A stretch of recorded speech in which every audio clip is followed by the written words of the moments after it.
CODDY is a professional engine used by a large number of companies around the world, including individual developers and even the creators of some fairly well-known games. So you have a plane on the screen, asteroids are flying towards you, and you control this plane, it shoots, and you need to move it back and forth, left and right, to shoot down all the asteroids. If it hits you, you lose. Introducing the kids to real development, to how everything actually works in the real world, that's my main goal.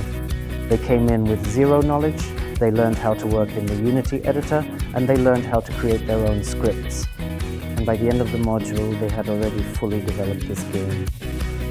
This course helped me improve my English a bit, because most of what we write, in case you're wondering, is always in English, the English language. For example, he can make it so that asteroids spawn more frequently.